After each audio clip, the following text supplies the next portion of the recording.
مبلغ رسالاتہ ابی القاسم محمد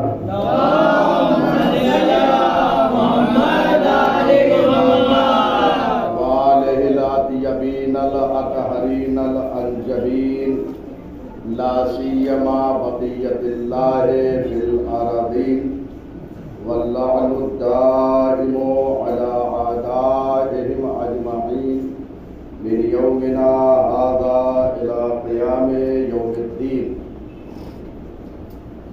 اما بعد اولئک علی ھدی من ربهم واولئک هم المفلحون. حاضرین محترم،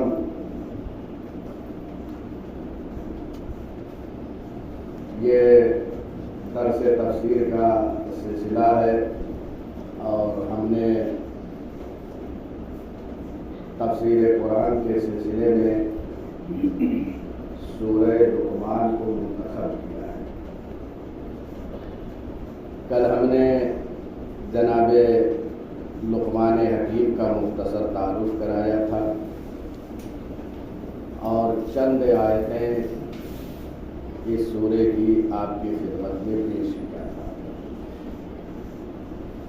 اور یہ عرض کیا تھا کہ یہ قرآن جو ہے یہ حکیم ہے اور ہدایت ہے، رحمت ہے محسنین کے.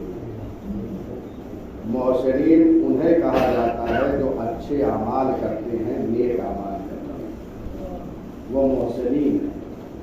قرآن انہیں محسنین کہتا ہے. اور ان محسنین کی 3 صفات کو اللہ نے بیان کیا ہے. کل میں نے عرض کیا ہے پہلی صفت محسنین وہ ہیں جو نماز کو قائم کرتے ہیں، مسلسل پڑھتے ہیں پابندی سے. اور یہ عرض کیا تھا کہ فعل مضارع جو ہے وہ استمرار پہ دلالت کرتا ہے، مسلسل یعنی تسلسل پہ دلالت کرتا ہے. محسنین نماز کو کبھی نہیں چھوڑتے ہیں. وَيُؤْتُونَ الزَّكَاةَ اور یہ زکوٰۃ دیتے ہیں. تیسری صفت جو ان کی بیان کی تھی کہ یہ قیامت پر یقین رکھتے ہیں. سب سے اہم مسئلہ قیامت پر یقین ہے، معاد پر، کہ ہم مرنے کے بعد دوبارہ پلٹائے جائیں گے. اگر یقین ہے تو سارے اعمال خود آپ انجام دیں گے. قیامت پر یقین ہے تو یقیناً نمازیں پڑھیں گے، روزے رکھیں گے، حج کریں گے، سارے اعمال خیر کریں گے اور گناہوں سے بچیں گے بھی. لیکن اگر یقین نہیں ہے معاد پر، قیامت پر، تو انسان آزاد ہے دنیا میں. پھر نماز کی اسے چندہ ضرورت بھی نہیں ہوگی، کیونکہ جب یقین ہی نہیں ہے. چنانچہ وہ اقوام جو قیامت پر یقین نہیں رکھتی، وہ دنیا کو سب کچھ سمجھ بیٹھے ہیں، وہ عمل خیر سے ان کا کوئی مطلب نہیں. تو محسنین اب نتیجہ یہاں پہ پروردگار بیان کر رہا ہے. اولئک علی ھدی من ربہم. یہ محسنین جن کی 3 صفات کو بیان کیا ہے پروردگار نے، یہ کون ہیں؟ اولئک علی ھدی من ربہم. یہ وہ لوگ ہیں کہ علی ھدی من ربہم، ان کی ہدایت کی ذمہ داری ان کے رب پر ہے. یعنی اللہ نے ان کے ہدایت کی ضمانت لی ہے اور فرما رہے ہیں اللہ نے ان کی ہدایت کی ذمہ داری لی ہے محسنین. اس کا مطلب یہ ہے کہ جب اللہ ہدایت کی ذمہ داری قبول کر لیتا ہے، کسی کا ضامن بن جاتا ہے، تو کسی لمحے بھی وہ حق کے راستے سے منحرف نہیں ہوتا ہے. اور فرما رہے ہیں اس سے قبل بھی ایک ھدن کا کلمہ استعمال کیا تھا پروردگار نے کہ یہ قرآن جو ہے ہدایت ہے محسنین کے لیے. پھر یہاں پہ کہا اولئک، یہ محسنین وہ ہیں کہ جن کی ہدایت کی ضمانت اللہ نے لے رکھی. اب یہ دونوں میں فرق کیا ہے کہ وہاں بھی سورہ کے ابتدا میں کہا کہ یہ قرآن ہدایت ہے محسنین کے لیے، آخر میں یہ کہہ رہا ہے، یہاں پر نتیجے میں کہ یہ وہ ہے کہ جن کی ذمہ داری ہدایت کی اللہ نے لے رکھی. وہاں پر جو ابتدائے سورے میں ہدن آیا تھا وہاں معنی یہ ہے کہ یہ ہمیشہ حق کو قبول کرنے کے لیے آمادہ ہے. ہر آن ہر لمحہ ہر وقت. مفسرین نے یہ تفاوت جو ہے بیان کیا ہے کہ وہاں پر ہدن جو ہے وہ محسنین ہر وقت آمادہ رہتے ہیں حق کو قبول کرنے کے لیے. قرآن حق کا راستہ دکھاتا ہے, حقیقت کا راستہ, تو اس کو قبول کرنے کی وہ صلاحیت ہے.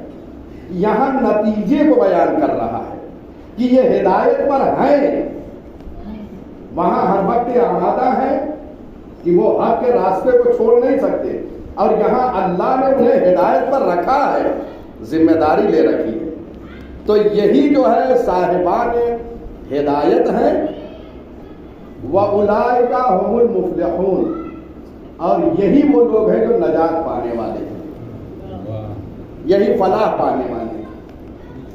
3 صفتیں قرآن نے بیان کی ہے ان کی, اور اس کے بعد کہا کہ یہ صاحبان ہدایت ہے اور انہی کو نجات. یقیمون الصلاۃ ویؤتون الزکاۃ, اور یہ قیامت پر یقین رکھتے ہیں. یہ 3 صفات.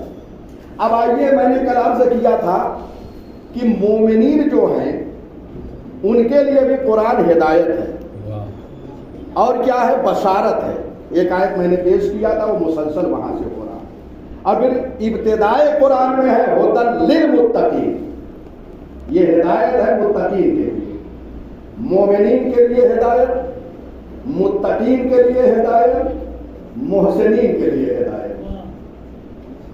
اور سب کے لیے قرآن نے یہ صفات بیان کیے ہیں.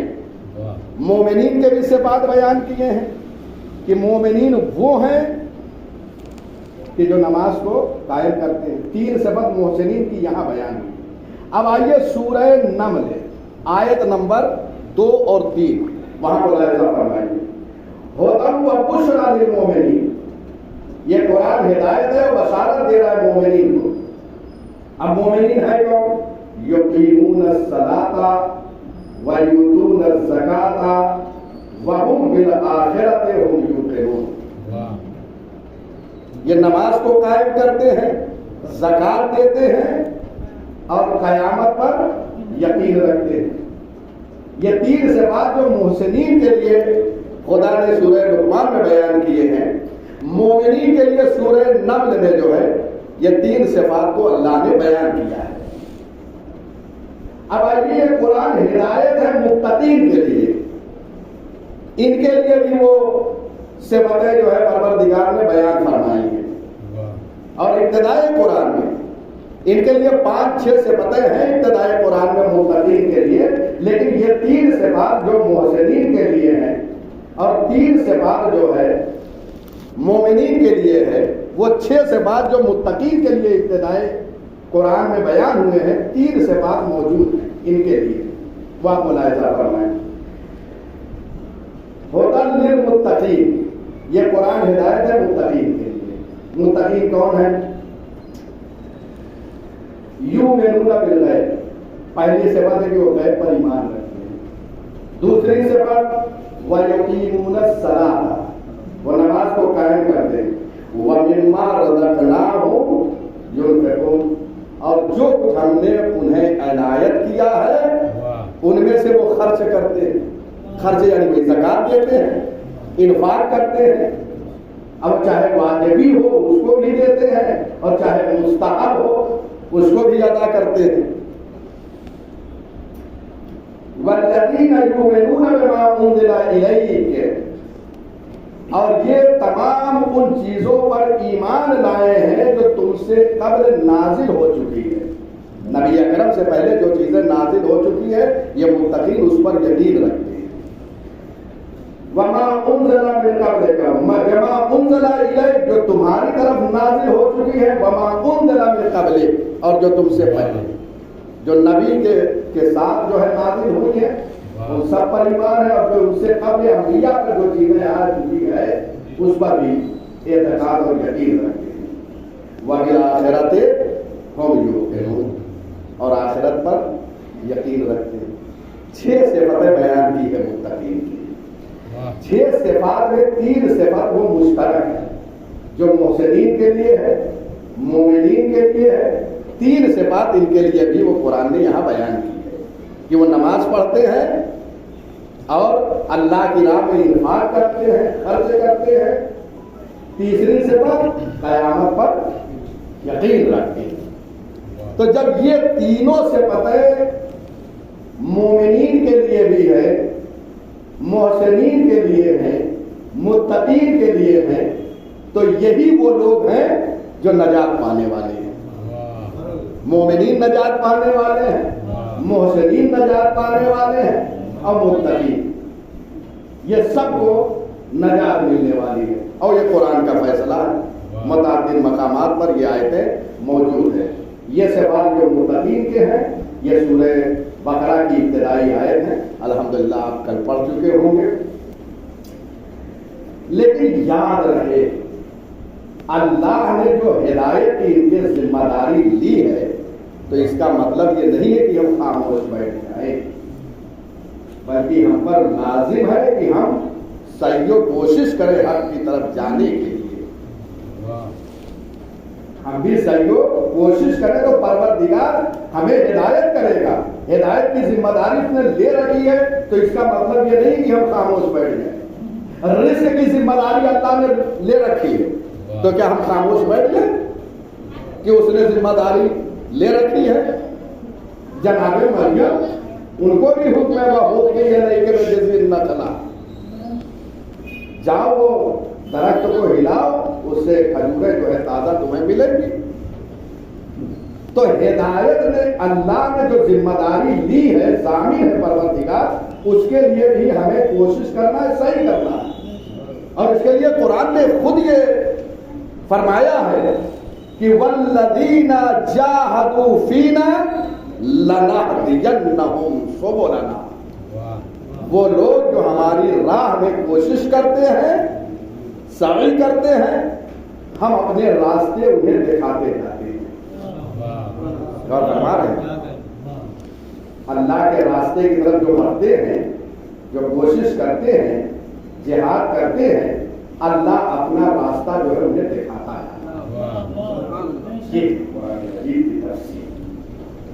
بہرحال یہ 5 آیتیں تمام ہوئی. اس کے بعد کی آیت ہے وَمِنَ النَّاسِ مَن يَشْتَرِي لَهْوَ الْحَدِيثِ لِيُضِلَّ عَن سَبِيلِ اللَّهِ بِغَيْرِ عِلْمٍ وَيَتَّخِذَهَا هُزُوًا أُولَٰئِكَ لَهُمْ عَذَابٌ مُهِينٌ. یہ آیت بہت اہم ہے. اور بعض ایسے ہیں لوگوں میں، بعض انسان ایسے ہیں جو بےہودہ اور باطل کلمات کو خرید لیتے ہیں. جیسے کوئی باطل کتاب لکھ دیتا ہے، باطل پر مشتمل ہوتی ہے نا، بعض حضرات بڑے شوق سے خرید لیتے ہیں. قرآن کیا کہہ رہا ہے کہ بعض حضرات وہ ہے جو بےہودہ کلمات کو خرید لیتے ہیں. ایک کتاب ہے جس میں ساری باطل باتیں ہیں، غلط بیانی سے کام لیا گیا، اس کو بھی خرید لیتے ہیں. اس لیے ہمارے یہاں کتب ضالہ جو ہے اس کا خریدنا جائز نہیں ہے. وہ کتاب ہے جو انسان کو گمراہ کر رہی ہوں، ان کتابوں کا خریدنا جائز نہیں ہے. الا یہ کہ اگر کوئی اہل علم سے ہے اور اس کا جواب دینا چاہ رہا ہے اور جواب دینے کی صلاحیت رکھتا ہو. یہ نہیں کہ اہل علم سے لے لیا. اہل علم کا مطلب یہ ہے کہ جواب دینے کی صلاحیت اس کے اندر موجود ہے تو وہ خرید سکتے ہیں، ورنہ بےہودہ اور باطل کلمات کو خرید نہیں سکتے. لیکن بعض حضرات وہ ہے، قرآن یہ کہہ رہا ہے کہ بےہودہ اور باطل کلمات کو خرید لیتے ہیں اور بغیر سوچے سمجھے لوگوں کو اللہ کے راستے سے بھٹکاتے ہیں. وہ کتاب خرید کے وہ پڑھتے ہیں، لوگوں کو راہ حق سے منحرف کرتے ہیں، آ کے اس سے پڑھتے ہیں. لہذا بہت خیال یہ رہے اگر باطل کتاب لا کر کوئی باطل باتیں، غلط عقائد کو پیش کر رہا ہے اور اللہ کے راستے سے بھٹکا رہا ہے تو فوراً متوجہ ہو جانا چاہیے. اور قرآن نے کسی کا نام نہیں لیا ہے، کوئی بھی آ سکتا ہے، لہذا بہت خیال رہے. رہے گی کہ اگر باطل کلمات کے ذریعے سے باطل گفتگو کر رہا ہے تو ادھر متوجہ رہنا چاہیے. اور یہ کیا کرتے ہیں؟ خرید کر یہ لا کر لوگوں کو گمراہ کرتے ہیں، بھٹکاتے ہیں، اور اس کے بعد اللہ کا جو راستہ ہے، اللہ کی آیتوں کا جو ہے مذاق اڑاتے ہیں. یہ لوگ جب سنتے ہیں یہ باطل کلمات تو اللہ کے راستے کے حوالے سے ہنسی مذاق کرتے ہیں. آپ دیکھے ہوں گے جو بےہودہ باتیں کرتے ہیں وہ اللہ والوں پر ہنستے بھی ہیں، اللہ کے راستے پر ہنستے ہیں، اور فرما رہے ہیں یہ ساری چیزیں ہو رہی ہیں. ایسے لوگوں کے لیے قرآن یہ کہہ رہا ہے بہت دردناک عذاب ہے. یعنی یہ نہ سمجھے کہ ہنسی مذاق کر رہے ہیں تو وہ اللہ کچھ کرنے والا نہیں ہے، دردناک عذاب ہے ان کے لیے، اور فرما رہے ہیں. اب آئیے، میں نے عرض کیا تھا کہ قرآن جو ہے وہ کتاب حکیم ہے. شروع میں عرض کیا تھا قرآن کی صفت کیا ہے؟ حکیم ہے. حکیم کا کیا مطلب ہے؟ سارے قوانین جو قرآن میں ہیں وہ حقائق پہ مبنی ہیں. اور میں نے عرض کیا تھا اس کے مقابل میں جو آیت آنے والی ہے وہ لہو الحدیث ہے، یعنی بےہودہ باتیں. حکمت کے مقابل میں جو ہوتی ہے وہ بےہودہ باتیں ہوتی ہے، اور جو حق پہ مبنی ہوتی ہے وہ حکمت والی بات ہوتی ہے. یہ دونوں ایک دوسرے کے مقابلے میں ہیں، لہو الحدیث اور حکمت. لہو، اور یہاں پہ مفسرین نے لکھا ہے، علماء چونکہ موجود ہیں، ایک بات جو ہے وہ گرامر کی بھی عرض کر دوں کہ یہاں مفسرین نے لکھا ہے کہ یہاں اضافہ بیانیہ ہے، لہو من الحدیث. یہ لوگ جو ہے لہو لعب اور بےہودہ گفتگو کو خرید لیتے. دیکھیے یہ آیت جو ہے یہ اس کا ایک شان نزول ہے. قرآن مجید میں بہت ساری آیتیں ہیں جن کے لیے سبب نزول، یعنی یہ کیوں نازل ہوئی ہے، کوئی واقعہ رونما ہوا ہے اس کے بعد یہ آیت نازل ہوتی ہے، اس کو شان نزول یا سبب نزول کہتے ہیں. اور اس پہ علماء نے مستقل کتابیں لکھی ہیں، اسباب النزول، اسباب التنزیل وغیرہ پہ کتابیں لکھی گئی ہیں. تو بہت ساری آیتیں ہیں جس کے لیے اسباب نزول ہے، شان نزول ہے. اس آیت کے لیے کہ کون لوگ تھے جو بےہودہ کلمات کو خریدتے تھے، تو یہاں پہ مفسرین نے لکھا ہے نصر ابن حارث ایک شخص تھا، عرب کا رہنے والا تھا، حجاز کا. پہلے یہ عرب جو اس وقت سعودی کہا جاتا ہے یہ حجاز کہنا تھا، حجاز. تو حجاز سے یہ تجارت کی غرض سے ایران جاتا تھا نصر ابن حارث، اور وہاں جا کر بےہودہ کلمات کو خریدتا تھا. وہاں رستم اور اسفندیار یہ دو بہت بڑے پہلوان گزرے ہیں ایران میں، ان پر کتابیں لکھی گئی ہیں. اور سلاطین عجم جو بادشاہ گزرے ہیں عجم کے، ایران کے، ان پر کتابیں جو لکھی جاتی تھی. اب ظاہر سی بات ہے بادشاہوں کے حوالے سے کتابیں کیسی لکھی جاتی ہیں. ان کو یہ خرید کر لاتا تھا اور اہل حجاز کو پڑھ کر سناتا تھا، اور کہتا تھا دیکھو میں تمہیں رستم اور اسفندیار کی باتیں سنا رہا ہوں، اگر پیغمبر تمہیں قوم عاد و ثمود اور سلیمان و داؤد کی باتیں سنائے تو نہ سننا. وہ ادھر حکمت کی باتیں ہیں، نبی اکرم حکمت کی باتیں سنا رہے ہیں. قوم عاد کی بات، قوم ثمود کی بات سنا رہے ہیں، جناب سلیمان کی بات سنا رہے ہیں، اور جناب داؤد علیہ السلام. یعنی قرآن میں جو واقعہ آئیے صلوات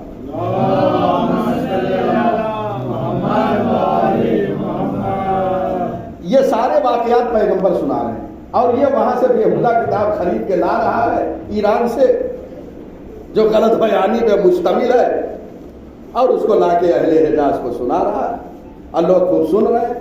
اس لیے باطل کی طرف زیادہ لوگ چلے جاتے ہیں، حق کی طرف کم ہی رہتے ہیں. لوگوں کو یہ لہو الحدیث یعنی بےہودہ باتیں حکمت کے مقابل میں یہ خرید کے ایران سے لاتا تھا، اور ایران سے بےہودہ بات خرید کے لاتا تھا اور حجاز والوں کو سناتا تھا. اور حجاز میں نبی اکرم موجود ہے، ان کے کلمات سے لوگوں کو روکتا تھا. تو دیکھیے باطل کیسا ہوتا ہے، وہ باطل باتوں کے ذریعے سے حق کی بات کو کیسے روکتا ہے۔ دیکھ رہے قرآن نے سارے مناظر پیش کیے ہیں، اس کو اخذ کرنا ہمارا کام ہے قرآن حکیم سے۔ تو یہ لا کے سناتا تھا اور لوگ ادھر جوک در جوک جو ہے وہ جاتے تھے سننے کے لیے کہ چلیے رستم کی باتیں ہیں، اسفندیار کی باتیں ہیں، سلاطین ایران کی باتیں ہیں، وہ سنتے ہیں، اور پیغمبر قوم عاد اور قوم سمود کی باتیں سناتے تھے، اس کو سننے کے لیے آمادہ نہیں ہوتے تھے۔ یہ دو قوم گزری ہے، قوم عاد اور قوم سمود، ان کا واقعہ قرآن مجید میں موجود ہے۔ قوم سمود جو ہے ان کی طرف جناب صالح آئے تھے، اور اس کے بعد تمام کے تمام ایمان نہیں لائے، چند لوگ مومن ہوئے اور باقی سب غیر مومن رہے۔ اور اس کے بعد ایمان نہ لانے کے بہانے میں نبی اکرم سے ایک ایک باتیں کرتے تھے، ہم ایمان لائیں گے اگر آپ اسے جو ہے پہاڑ سے ایک اٹھنی نکال دیں۔ انہوں نے نکال بھی دیا، اس کے بعد بھی ایمان نہیں لائے۔ پھر وہ ناکا جو تھا اس کو بھی جو طے کر دیا، ذبح کر دیا، ختم کر دیا، پھر ان پہ عذاب آ گیا۔ اور ایک قوم ہے عاد جن کے واقعات کو پیغمبر سناتے تھے، جن کی طرف جناب ہود علیہ السلام آئے تھے، ان کی قوم پہ بھی عذاب آ گیا۔ چند لوگ مومن ہوئے، باقی سب جو ہے غیر مومن رہے، ایمان نہیں لائے۔ یہ دونوں نبیوں کی قبریں جو ہے وہ نجف اشرف میں وادی السلام میں موجود ہے۔ جناب ہود اور صالح پیغمبر، یہ دونوں کے واقعے قرآن میں پیغمبر سناتے تھے۔ تو اس وقت یہ آیت نازل ہوئی ہے کہ نصر جو ہے وہ وہاں سے کتابیں خرید کے لاتا تھا اور لوگوں کو سناتا تھا، اور یہاں پر پیغمبر کی طرف جانے سے لوگوں کو روک دیتا تھا۔ تو یہ سبب نزول اور شان نزول۔ بعض مفسرین نے ایک شان نزول کو اور بیان کیا ہے، اور وہ یہ ہے کہ کچھ خواتین جو مغنیہ ہوتی تھی ان کو لایا جاتا تھا، خرید لیا جاتا تھا، بےہودہ چیزوں کو خریدا جاتا ہے، اور لا کے سر عام جو ہے وہاں وہ مغنیہ گانا اور رقص ساری چیزیں ہوتی تھی، لوگ ادھر مصروف ہو جاتے تھے، حق کی طرف نہیں جاتے تھے۔ لہذا جو ہے یہ بےہودہ کام ہوتے تھے اور حکمت کی طرف نہیں جانے دیتے تھے۔ تو یہ دو سبب نزول کو بیان کیا ہے، اور مفسرین اسلام نے اس کو لکھا ہے۔ اب بہرحال اس کے لیے خود پیغمبر کی حدیث سے جو ہے سلسلے میں کہ مغنیہ کو جو لاتے تھے خواتین کو، ان کے سلسلے میں جو ہے یہ حدیث بھی موجود ہے، اور پیغمبر نے اسی آیت کو اس حدیث کے ذیل میں پیش کیا، لا یحل تعلیم المغنیات، گانے وغیرہ کی تعلیم دینا یہ جائز نہیں ہے، ولا بیعہن، اور نہ ہی مغنیہ کو جو ہے وہ بیچنا جائز ہے، ان کی خرید و فروخت بھی جائز نہیں ہے۔ وَأَثْمَانُهُنَّ حرام، اگر ان کے ذریعے سے مال و دولت کما رہے ہیں تو وہ سب حرام۔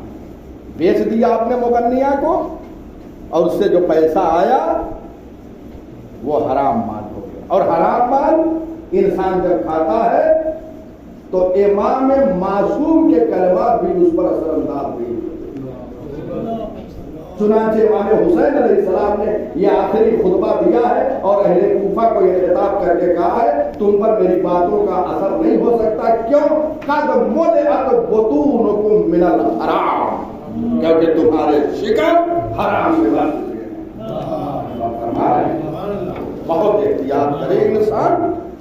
یہ حدیث مبارک پیش کرنے کے بعد یہ حدیث وقت نظر تصدیق ذالک فی کتاب اللہ آیت، اس کے بعد اسی آیت کو پیغمبر نے پیش کیا ہے کہ لوگ جو ہے وہ کلمات کو جو ہے خریدتے ہیں بےہودہ اور لا کے اس کو پیش کرتے ہیں۔ بہرحال یہ سبب نزول ہے، تمام کر رہا ہوں گفتگو کو۔ تفسیر میں جو ہے یہاں پر حکمت اور لہو الحدیث ایک دوسرے کے مقابل میں، محسنین جو ہے وہ حکمت کی باتیں پیش کر رہے ہیں، اور محسنین کے مقابل میں جو ہے وہ لہو الحدیث کو پیش کر رہے ہیں، بےہودہ کلمات کو ایک دوسرے کے مقابل میں۔ لہذا ادھر حکمت کی باتیں ہیں، ادھر لہو الحدیث ہے، ادھر محسنین ہے، ادھر غیر محسنین ہے۔ اور فرما رہے ہیں یہ آیت اس آیت یعنی کتاب حکیم کے مقابل میں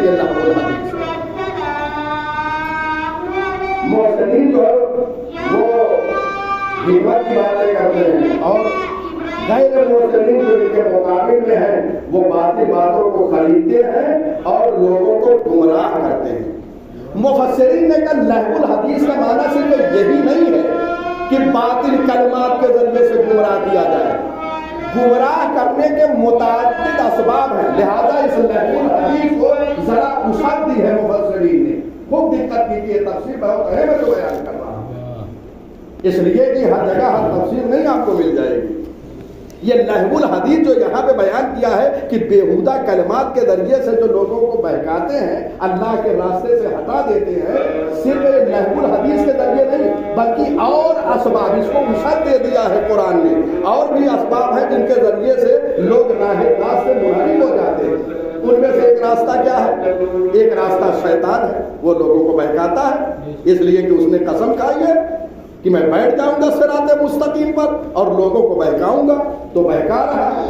لہذا قرآن مجید میں اس کے حوالے سے آیت موجود ہے وَيُرِيدُ الشَّيْطَانُ أَن يُضِلَّهُمْ، شیطان کا یہ ارادہ ہے کہ وہ لوگوں کو بہکائے، تو لہو الحدیث کو اور وسعت دے دیا، تو شیطان بہکاتا ہے، لیکن اس مہینے میں نہیں، اس میں زنجیروں میں باندھ دیا گیا ہے۔ اب اگر کوئی غلطی ہو رہی ہے اور شیطان کا بہانہ کوئی نہیں بنا سکتا، یہ نہیں کہہ سکتا کہ شیطان نے، ارے بھائی شیطان کو وہ باندھ دیا گیا ہے زنجیروں میں، اب جو کچھ کر رہے ہیں آپ ہی کر رہے ہیں، اب شیطان نہیں کر رہا ہے، جو کچھ ہے آپ کر رہے ہیں۔ آپ 11 مہینے میں آپ کہہ سکتے ہو شیطان نے، جبکہ ممکن ہے ہمارا ہی عمل ہو، لیکن اپنی بات اس پہ ڈال دے رہے تھے۔ اس مہینے میں کہا، اللہ نے کہا اس مہینے میں بات دیتا ہوں، پھر دیکھتا ہوں، اب آپ کا نفس ہمارا ہم کو بہکا رہا ہے۔ تو ایک شیطان ہے جو بہکاتا ہے، اور بھی ہے کچھ لوگ وہ ہیں جو اپنے سرداروں کی، قوم کے، ہمارے سردار ہیں، یہ کہتے ہیں نا ہم اپنے آبا و اجداد، اپنے سرداروں اور اپنے بزرگوں کی سیرت پہ چل رہے ہیں، تو بہت سی سیرت بزرگوں کی گمراہ کر رہی ہے، بزرگوں کی بہت سیرتیں ایسی ہیں جو گمراہ کر رہی ہے، آپ دیکھ لیجیے بہت سیرت آج گمراہی میں چل رہی ہے، بہت گمراہ کر رہا ہوں، وہ سرداروں، اور کہتے ہیں ہم اپنے سرداروں پہ چل رہے ہیں، اور سردار ایسے ہوتے ہیں کہ وہ خود وہ کام نہیں کرتے لیکن چاہنے والے اس پہ چلتے ہیں۔ اور میرے پاس حدیث موجود ہے اس حوالے سے، میں کوئی بات بغیر دلیل کے کرنے کا عادی نہیں ہوں اس کے سلسلے میں، تو یہ اپنے کہتے ہیں ہم اپنے بزرگوں کی سیرت پہ، قرآن مجید میں یہ آیت موجود ہے، سورہ احزاب آیت نمبر 67، ضرور اس کو ملاحظہ فرمائیے گا۔ اِنَّا أَطَعْنَا سَادَتَنَا وَكُبَرَاءَنَا، ہم اطاعت کرتے ہیں اپنے سرداروں کی، اپنے بزرگوں کی، بس ان لوگوں نے ہمیں گمراہ کر دیا، ہم ان لوگوں کے پیچھے گئے ہی کیوں آپ کہ آپ کو گمراہ کر دیا۔ اب جب قیامت ہوگی تو قرآن میں ایک آیت ہے نا کہ وہ کہیں گے قیامت میں کاش کہ میں فلاں کو جو ہے اپنا دوست نہ بنایا ہوتا، یہی ساری چیزیں ہیں۔ تو ایک راستہ شیطان بہکاتا ہے، پھر جو ہے بزرگوں کا راستہ کہیں کہیں بھٹکاتا ہے، یہ دوسری آیت ہے۔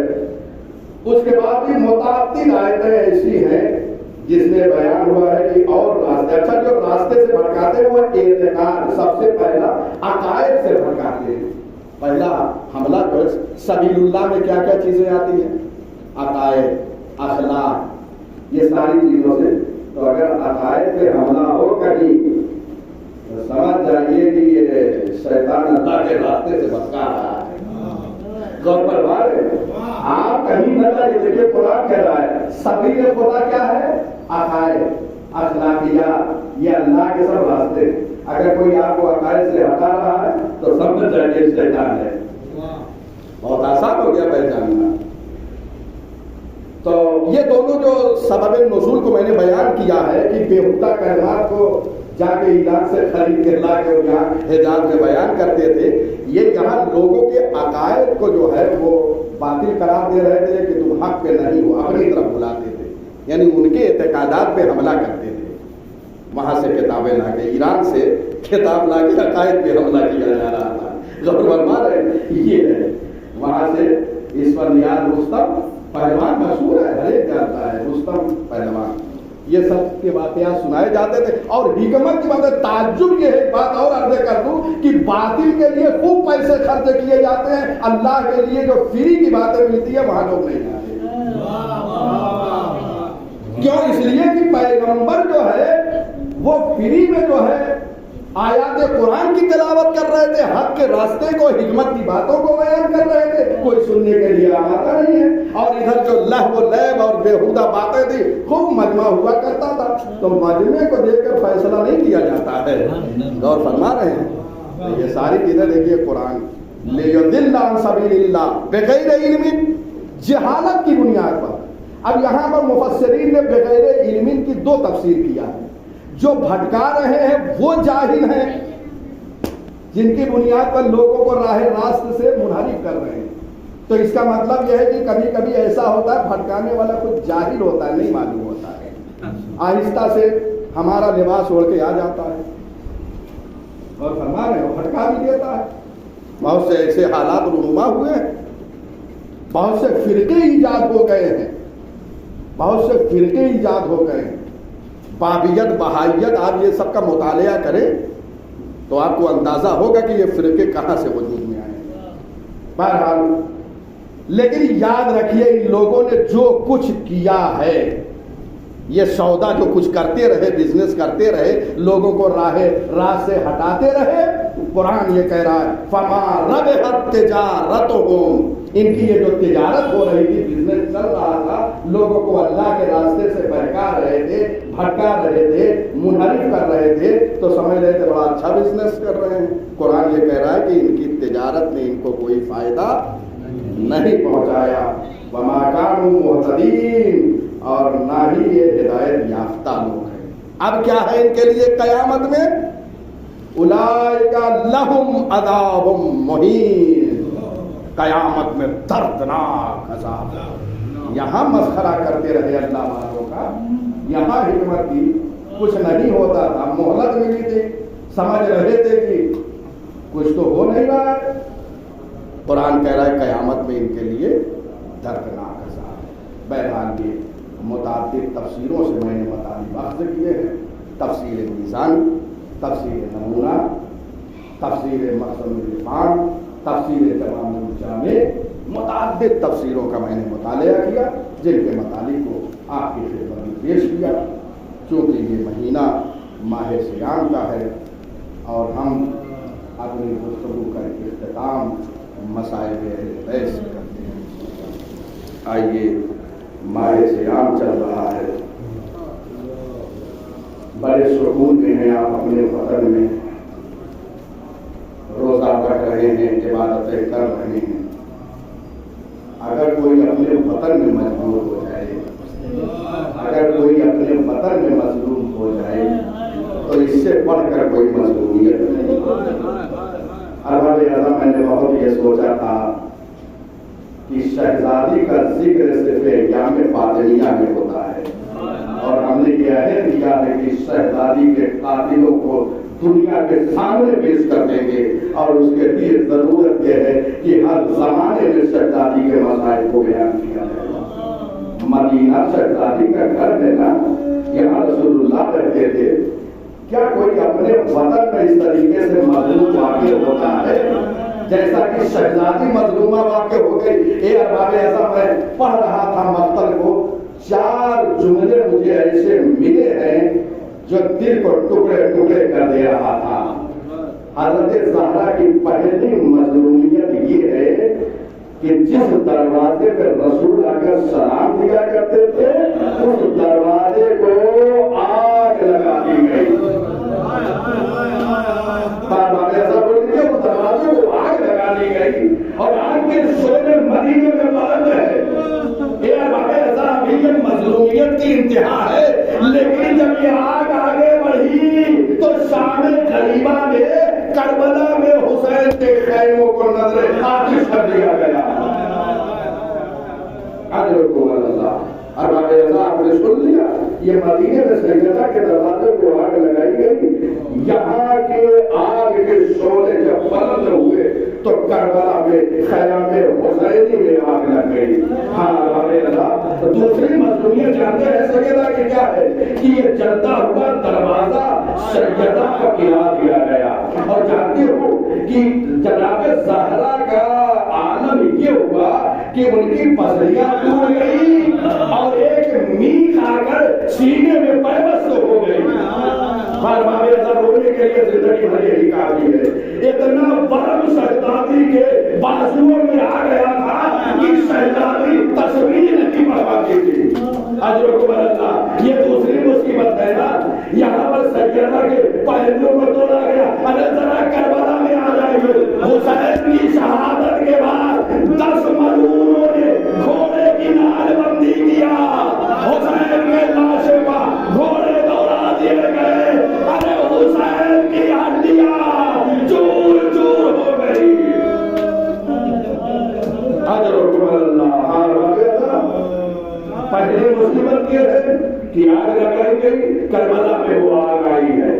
یہاں سیدہ کا پہلو شکستہ ہوا تو کربلا کے میدان میں حسین کے لاشے پر گھوڑے دوڑا دیے گئے. اور ایسے گھوڑے دوڑائے گئے. ارباب اعظم مختل کا یہ جملہ ہے کہ حسین کی ہڈیاں چور چور ہو گئی. اور تیسری مصیبت جو یہ ہے سیدہ کی شکم میں محسن شہید ہو گیا. جانتے ہو جناب زہرا نے کہا اے فضا الیک خذینی، آؤ مجھے سہارا دو. اے ارباب اللہ یہاں محسن شہید ہوا. ارے کربلا کے میدان میں سیدہ کا لال پسے گردن سے ذبح ہو رہا ہے. آواز دے رہا ہے اے اماں میری مدد کو آ جاؤ. اجرکم اللہ. اتنی مصیبتیں سن لی. یہ 3 مصیبتیں مدینہ الرسول میں جناب سیدہ پہ پڑی اور ساری مصیبتیں. لیکن ارباب اعزاز حسین وطن سے دور تھے، اپنے وطن میں نہیں تھے. لیکن سیدہ کی مظلومیت یہی ہے کہ سیدہ اپنے وطن میں ہے. اور ایک مظلومیت یہ ہے کہ سیدہ بے ہوش ہو جاتی ہے. علی کے گلے میں رسی کا پھندا ڈال دیا جاتا ہے. یہاں مدینہ ہے، علی کے گلے میں رسی کا پھندا ڈالا گیا. مگر ہائے کربلا علی بن حسین ہاتھوں میں ہتھکڑیاں، پیروں میں بیڑیاں، گلے میں ہار ڈال دو. وسیال الذین ظلموا ایہم القلبین غلبوا ربنا تقبل منا انک انت السمیع العلیم بحق محمد وعلى آلہ. پروردگار ذکر کریم کو ہم سے قبول فرما. اے اللہ تجھے واسطہ ہے محمد و آل محمد کی عظمت کا مدارات مقدسہ کی حفاظت فرما. شیعان حیدر کردار کی حفاظت فرما. اے اللہ ہمارے جوانوں کو نیک و صالح بنا. اس مہینے میں عبادت و بندگی، تلاوت قرآن، استغفار کی توفیق عنایت فرما. اے اللہ تجھے واسطہ ہے محمد و آل محمد کی عظمت کا جب تک اس دنیا میں زندہ ہے قرآن اور اہل بیت سے متمسک رہے. پروردگارہ دنیا میں پاک پاک اجر زیارات سے مشرف فرما. مرنے کے بعد شفاعت محمد والے محمد نصیب فرما. پروردگارہ ہماری اموات کو بخش دے، جنہیں بخش دیا ان کے درجات عالی فرما. پروردگارہ انہیں جوار معصومین میں جگہ عنایت فرما. اے اللہ مومنین کی بستیوں کے اپنی رحمت خاص نازل فرما. اے اللہ تجھے واسطہ ہے محمد والے محمد کی عظمت کا جو محفوظ ہے ان کے قرض کی ادائیگی کے اسباب فراہم فرما. اے میرے اللہ جو بے روزگار ہیں انہیں رزق و روزی سے لگا دے. جو بسر روزگار ہیں ان کے رزق و روزی میں برکت عنایت فرما. پروردگارہ جو یہاں پہ حاضر ہیں ان کی جملہ مقاصد کو پورا فرما. اے اللہ جنہوں نے اہتمام کیا ان سے اہتمام کو قبول فرما. پروردگارہ جو شریک ہو رہے ہیں ان کی شرکت کو قبول فرما. اے اللہ اپنی آخری حجت قائم آل محمد عجل اللہ تعالیٰ فرجہ الشریف کے ظہور میں تعجیل عنایت فرما. پروردگارہ ہمارے اعمال اس قابل بنا دے کہ امام تشریف لائے تو اپنے لشکر کے لیے ہمیں منتخب فرما دے. وآخر دعوانا الحمد للہ رب العالمین. اللہ کی سورہ فاتحہ میر واقعین کی اجازت حیدری بیگم، سکینہ بیگم، تمام مرحومین کے لیے اور حاضرین کے جو مرحومین ہیں ان کے لیے